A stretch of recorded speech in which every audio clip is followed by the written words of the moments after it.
Assalamualaikum warahmatullahi wabarakatuh. Halo teman-teman semua. Perkenalkan, nama aku Ataya Segi Siva Mirza dari kelas 12 IPS 1 SMA Negeri 1 Tayu. Dan di video kali ini, aku mau membuat tutorial dalam pembuatan surat lamaran pekerjaan yang baik dan benar. Jadi, ikuti terus videonya. Oke, di sini aku mau jelasin sistematika dalam pembuatan surat lamaran pekerjaan dulu nih teman-teman. Dan di sini itu ada 11 sistematika. Yang pertama itu ada tanggal, kedua ada alamat, ketiga ada perihal, keempat ada lampiran, kelima ada salam pembuka, keenam ada alinea pembuka, ketujuh ada isi, kedelapan ada alinea penutup, kesembilan ada salam penutup, kesepuluh ada tanda tangan, dan yang terakhir atau yang ke-11 ada nama terang. Cukup jelas ya teman-teman. Jadi kita langsung lanjut aja ke penjelasan dari masing-masing bagian. Yang pertama ini ada tanggal.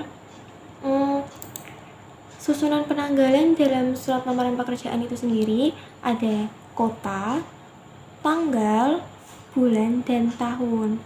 Nah, kota dan tanggal itu ditulis dengan awalan huruf kapital. Dan penulisan tahun itu nggak boleh disingkat ya teman-teman. Misalnya nih, tahun 2022. Itu kita nggak boleh nulis cuma 22 aja, kita harus nulisnya ya 2022, jadi nggak boleh disingkat. Untuk contohnya udah ada di dalam layar ya. Yang kedua, sistematika yang kedua ada alamat. Nah, pada penulisan alamat ini masih sering dijumpai kesalahan nih teman-teman.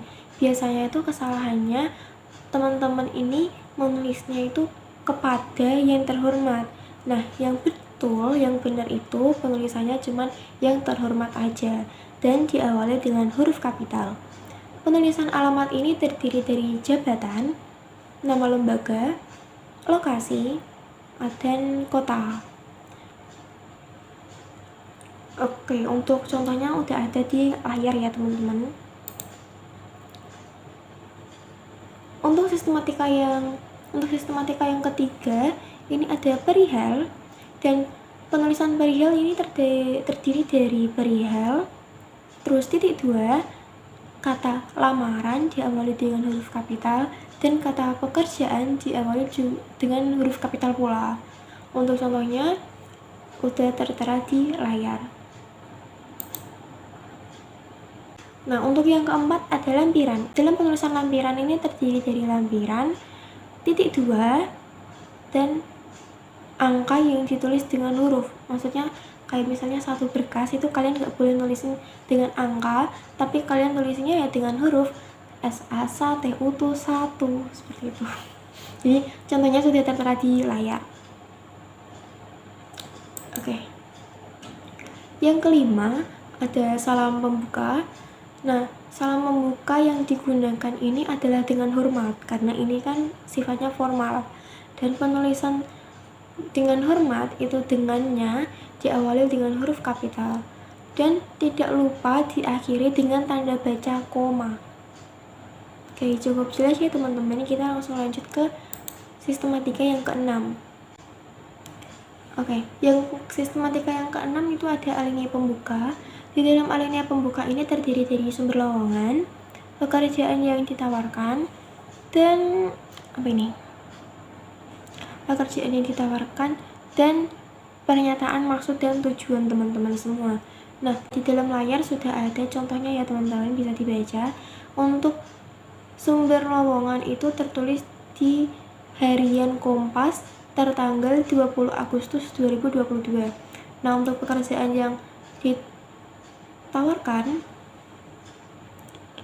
itu ada di sebagai teller di perusahaan bapak atau ibu.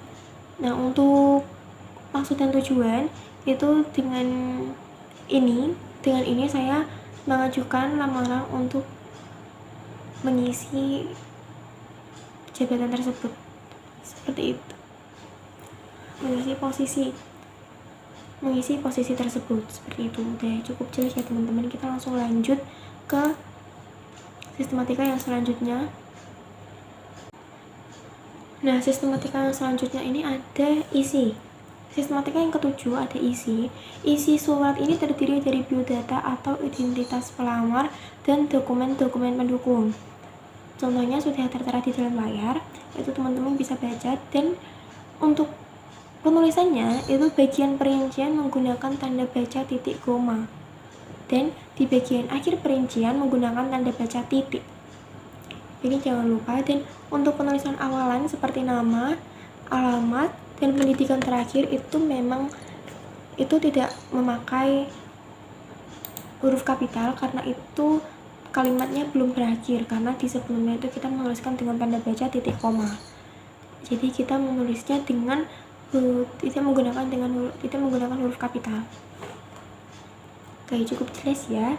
Kita langsung lanjut ke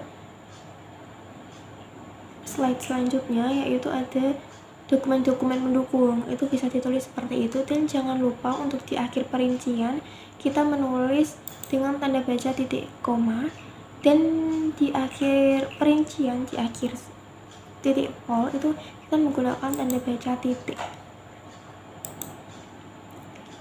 Kita langsung lanjut ke sistematika yang selanjutnya, yaitu ada alinea penutup.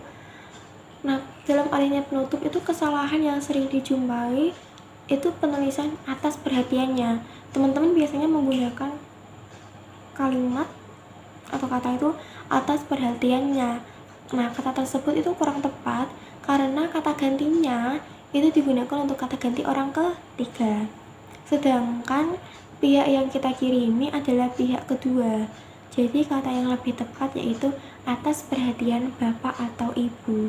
Kenapa bapak atau ibu? Karena kan kita nggak tahu ya yang menerima surat kita itu seorang bapak atau seorang ibu gitu. Jadi kita menulisnya bapak atau ibu. Untuk sistematika yang selanjutnya yaitu ada salam penutup. Nah, salam penutup yang digunakan adalah hormat saya. Digunakan kata saya karena pengirim ini merupakan individu ya, bukan kelompok, jadi menggunakan kata saya. Nah, penulisannya dalam huruf H kita menggunakan huruf kapital dan diakhiri dengan tanda baca koma, bukan titik 2, tapi diakhiri dengan koma. Nah, untuk sistematika yang selanjutnya atau sistematika yang terakhir, ini ada tanda tangan dan nama terang. Ini satu paket ya teman-teman.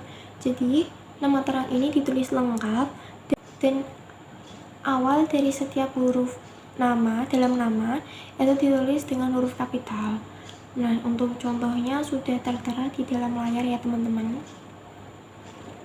Nah, oke, itu tadi penjelasan dalam membuat surat lamaran pekerjaan yang baik dan benar. Nah, apabila ada penjelasan aku yang kurang jelas, teman-teman bisa tanya di dalam kolom komentar. Insya Allah nanti aku jawab. Sekian video dari aku. Apabila ada kesalahan dalam pengucapan, aku minta maaf yang sebesar-besarnya. Wassalamualaikum warahmatullahi wabarakatuh.